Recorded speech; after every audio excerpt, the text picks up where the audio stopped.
Praise the Lord listener. आज मैं बात करना चाहती हूँ फेलोशिप के विषय में। गॉड के साथ हमारी फेलोशिप जब होती है ना, तो यू नो दैट एक रिलीजियस लोग होते हैं जो नॉन जिन्हें पता होता है ये बाइबल एक धार्मिक ग्रंथ है, इसे पढ़ना है, जहाँ फिर चर्च संडे के संडे जाना है, जहाँ फिर महीने में एक बार जाना है। That kinds of the religious people. But वो पीपल जो फॉलोशिप में होते हैं, जो गॉड के साथ एक रिलेशनशिप में होते हैं ना, वो डिफरेंट होते हैं। और उन्हें समझना औरों की समझ से बाहर होता है, क्योंकि वो गॉड ने उनको अपने हार्ट के अकॉर्डिंग उन्हें सेट किया होता है ना। तो आज मैं उन लोगों की बात करना चाहती हूँ जो फॉलोशिप में होते हैं, जिन्हें और लोग नहीं समझ पाते। ऐसे लोगों की लाइफ में क्या होता है, सम टाइम डाउट आता है ना। देखो ना, जब आपकी लाइफ में डाउट आ जाएं, कुछ शंकाएं आएं कि ऐसा होगा भी या नहीं होगा, तो मैं आज आपसे एक बात करना चाहती हूँ। जब आपकी लाइफ में डाउट आए ना, तो उस डाउट को लेकर आपने गॉड से दूर नहीं होना, उस डाउट के कारण गॉड के और भी करीब होना है। जब आप ऐसा करोगे तो रियली गॉड आपको आपको अपनी आपके उस डाउट से क्लियर कर देगा। यू नो दैट मैं आज आपसे बात करना चाहती हूँ। बाइबल में बहुत सारे महान महान पर्सन्स फेथ मैन हुए हैं, जैसे अब्राहम है, दानियल है। उन्होंने ऐसा नहीं था कि उनकी लाइफ में डाउट नहीं थे, डाउट थे, लेकिन वो अपने डाउट में भी गॉड यहोवा परमेश्वर के करीब आए। जब वो करीब आए तो रियली जिन बातों के लिए उनकी लाइफ में डाउट थे वो क्लियर हुए। जैसे अब्राहम को ये डाउट था, वो कह रहा था कि परमेश्वर क्या मेरे घर का कोई बच्चा मेरा वारिस बनेगा। परमेश्वर ने उससे कहा कि नहीं, मैं तुझे खुद का तेरे खुद का तुझे बच्चा दूंगा ना। इसी तरह से दानियल जब परमेश्वर को 3 बार प्रार्थना में जाता था, डेवल ने उसके उस टाइम जो सैनिक थे उन्होंने उनके अगेंस्ट एक स्ट्रैटेजी रची ना, कि जिसके कारण वो जो था कि उसका वध कर दिया जाए, उसे उस शेर के सामने डाला जाए ना। आप स्टोरी को जानते होगे। यू नो दैट जब दानियल को ये बात पता भी चल गई कि मैं राजा की आज्ञा के अनुसार अब मैं शेर के सामने फेंका जाऊंगा, लेकिन तब भी वो प्रेयर में था। यू नो उसने डाउट उस टाइम उसे ये नहीं पता था कि जब मैं शेर के सामने फेंका जाऊंगा तभी जीसस क्राइस्ट प्रकट हो जाएंगे। उसे नहीं पता था, पर वो कंटिन्यू थैंक्स कर रहा था ना। जब आप डाउट में हो तब भी थैंक्स करते हैं। दैट इज़ द टाइम होता है, वही टाइम होता है आपके मिरेकल्स का टाइम। और जब आप उस बात को समझ लेते हो कि आपकी लाइफ में प्रॉब्लम्स हो, ट्रबल्स हो, एनी सिचुएशन हो, आपकी सिचुएशन आपको गाइड ना करें कि आपकी प्रेयर कैसी है, आपको अपनी सिचुएशन के अकॉर्डिंग प्रेयर नहीं करनी। आपने कंटिन्यू थैंक्स करते रहना है, काइंडनेस में रहना है, फॉरगिवनेस करते रहना, दूसरों के साथ अच्छा बिहेव करना है। तो रियली जब आपका ऐसी नेचर होगी ना, तो रियली आपके वो डाउट नहीं रहेंगे, वो टेस्टिमनी में कन्वर्ट हो जाएंगे। ठीक है, आज मैं आपको लेकर जाना चाहती हूँ इब्रानियों में 6 चैप्टर में। परमेश्वर हमें क्या कहता है, इसीलिए आओ मसीह की शिक्षा के आरंभ की बातों को छोड़कर हम सिद्धता की ओर आगे बढ़ते जाएं। अब क्या करना है, हमें मरे हुए कामों से अपना मन फिराना है। ठीक है, परमेश्वर पर विश्वास करके बपतिस्मा लोगों को देना है, हाथ रखकर प्रार्थनाएं करनी है, मुर्दा लोगों को जी उठाना है। इसी काम में हमें लगे रहना है। अगर अभी तक आप दूसरों को माफ़ी नहीं कर पा रहे, अभी तक आपके मन में ईर्ष्या आ रही है, विरोध आ रहा है,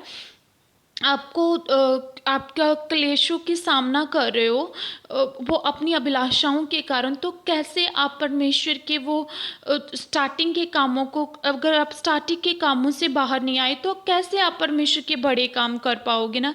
इसलिए अब परमेश्वर कहता है कि अब आपको सिद्ध होने की ज़रूरत है। परमेश्वर ने अब्राहम से कहा था, अब्राहम मेरी उपस्थिति में चलता जा और सिद्ध होता जा। इसी प्रकार परमेश्वर आपको कहते हैं, मैं चाहता हूँ कि तेरी लाइफ में मैं काम करूँ, तो सिद्ध बन, जैसे तेरे बुलाने वाला सिद्ध है, जैसे तेरा बुलाने वाला पवित्र, ऐसे तू पवित्र बन। ठीक है, तो ऐसे ही परमेश्वर का कलाम क्या कहता है, क्योंकि जो भूमि वर्षा के पानी को जो उस पर बार बार पड़ता है पी पी कर जिन लोगों के लिए वह ज्योति बोई जाती है, उनके काम का सागपत उपजाती है, वह परमेश्वर से आशीष पाती है। पर यदि वह झाड़ी और ऊंट कटारे उगाती है तो नकम्मी और श्रापित होने पर है और उसका अंत जलाया जाना है। इसी प्रकार परमेश्वर हमें ये बात कह रहा है कि अगर मैंने तुझे अपनी प्रेजेंस में रखा है, मैं तुझे अभिषेक दे रहा हूँ, मैं तुझे अनॉइंटिंग दे रहा हूँ, अर्थात वो पानी दे रहा हूँ, तो अब तेरी ज़मीन में, अब तेरी लाइफ में अगर कोई पर्सन आता है जिसे हेल्प की ज़रूरत है, आप हेल्प करो। जिसे प्रेयर की ज़रूरत है, आप प्रेयर कर रहे हो। जिसे किसी भी बात की नीड है, आप वैसा ही कर रहे हो ताकि कि उनकी लाइफ में फल आए। जब उन लोगों को, जिन लोगों को गॉड ने आपके साथ के लिए भेजा, आप उनके लिए आशीष का कारण बनोगे तो परमेश्वर आपको आशीष देगा। लेकिन जब जो अभिषेक, जो मसा, जो गाइडनेस, जो ज्ञान परमेश्वर ने आपको दिया, लेकिन अगर आपने उस ज्ञान के साथ अच्छा तरीके से आप लेते गए पर बांटा कुछ नहीं, तो सच में आप ऊंट कटारे उगाने वाले होगे। तो इन ऐसे लोगों का अंत जलना होगा ना।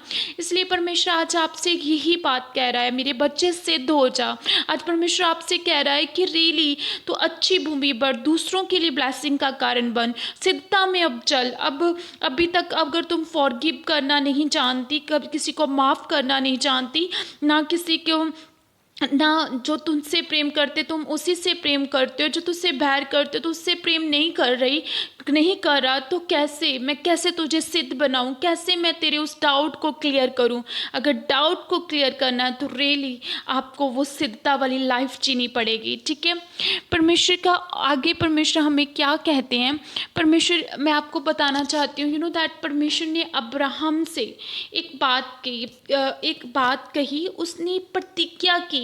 परमेश्वर ने, मैं आपको पढ़कर बताती हूँ, 13 में 6 के 13 में लिखा है, परमेश्वर ने अब्राहम से प्रतिज्ञा करते समय जब शपथ खाने के लिए किसी को अपने से बड़ा ना पाया तो अपनी ही शपथ खाकर कहा, मैं सचमुच तुझे बहुत आशीष दूंगा और तेरी संतान को बढ़ाता जाऊंगा। परमेश्वर ने उससे कहा कि मैं सचमुच तुझे बहुत आशीष दूंगा। आज मैं आपसे बात करना चाहती हूँ कि आप सिद्धता में हो, आप दूसरों को माफ़ कर रहे हो, क्या आपके द्वारा दूसरों की लाइफ में ब्लेसिंग आ रही है? अगर आ रही है तो परमेश्वर एक बात कह रहा है, मैं अन्यायी नहीं हूँ। अगर तू मेरी सेवा करती है तो मैं तुझे फल देने जा रहा हूँ, मैं तुझे आशीष देने जा रहा हूँ। निश्चय तेरी जो संतान है मैं उससे बढ़ाना चाह रहा हूँ ना। यू नो दैट परमेश्वर ऐसे वादा करते हैं ना।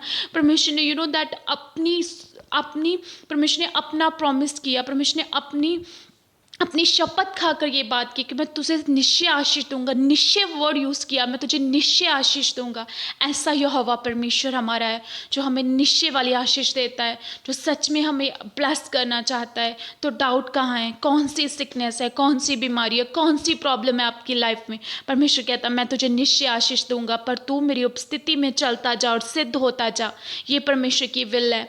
और यू नो दैट जब हम परमेश्वर की उस शपथ को देखना शुरू करते हो, उसकी और ध्यान लगाना शुरू करते हो, तो यू नो दैट उसी धुन में जब हम लगे रहते हैं तो ये सच में उसी आशा को हम प्राप्त कर लेते हैं। तो हमारा मन में दृढ़ता आती है, हम स्ट्रांग हो जाते हैं, फिर हमारे मन में डाउट नहीं रहते, फिर हमारे मन में शंकाएं नहीं रहती, हम ब्लेस्ड हो जाते हैं। परमेश्वर ऐसा ही हमें ब्लेस करना चाहता है। यू नो जब दो जन आपस में बात करते हैं तो अगर कहीं किसी पंचायत में लड़ाई हो जाए तो वो सौगंध खिलाते हैं अपनी माँ की, किसी बड़े की सौगंध खा। अगर वो कहे कि हाँ मुझे